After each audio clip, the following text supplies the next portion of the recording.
Cookery சேனலை பார்த்து யார் வேணாலும் சமையல் பண்ணலாம். ஆனா சுவையான சமையல் பண்றது எப்படி? நான் இதயம் நல்லெண்ணெயில சமையல் பண்றேன். ஆஹா ஓஹோன்னு பாராட்டுறாங்க. நீங்களும் இதயம் நல்லெண்ணெயில சமையல் பண்ணுங்க, பாராட்ட வாங்குங்க. தினம் தோறும் வாங்குவே இதயம். மிக மோசமான அளவிலே சட்டம் ஒழுங்கு சீர்கேடு நடைபெற்றதுக்கு மிகப்பெரிய உதாரணம் இந்த இன்சிடென்ட் பொறுத்தவரையில்.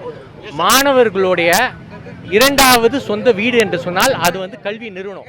அச்சமின்றி மாணவர்கள் விடுதியிலேருந்து சாப்பிடக்கூடிய மெஸ்ஸுக்கு அவங்க ஃப்ரீயாக போவாங்க, எதை பற்றியும் கவலைப்படாமல். ஏன்னா போலீஸ் பார்த்துக்கும், அதே மாதிரி பொறுத்தவரையில் யூனிவர்சிட்டி அஃபிஷியல்ஸ் பார்த்துக்கும்.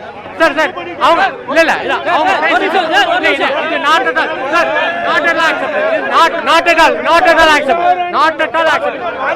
மீட் பண்ணக்கூடாது.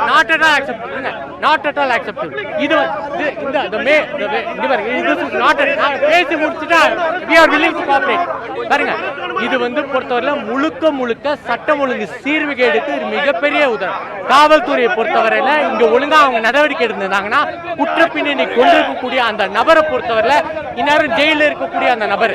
ஆனா அவர் ஃப்ரீயா நடமாடுறாருன்னா காரணம் என்னன்னா, திமுகவில் அவர் மாணவரின் அமைப்பாளராக இருக்கக்கூடிய காரணக்கர்த்தனால தான் அவர் ஃப்ரீயா நடமாடுறார். கிட்டத்தட்ட ஒரு வருஷத்துக்கு முன்னாடி இதே மாதிரி பாலியல் வழக்கில் அவர் கைது செய்யப்பட்டிருக்க சூழ்நிலை, 15 மேற்பட்ட வழக்கு அவருக்குள்ள இருக்கக்கூடிய சூழ்நிலை.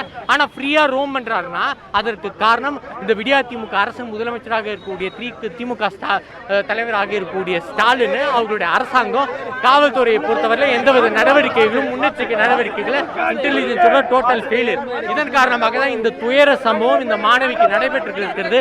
இப்ப இவ்வளவு அக்கறை காட்டக்கூடிய காவல்துறை அந்த விஷயத்துல அக்கறை காட்டியிருந்தா கண்டிப்பாக அந்த மாணவர் பொறுத்தவரையில அவங்க இந்த துயரமான சம்பவம் பொறுத்தவரை நடைபெற்றிருக்க வாய்ப்பே இல்லை.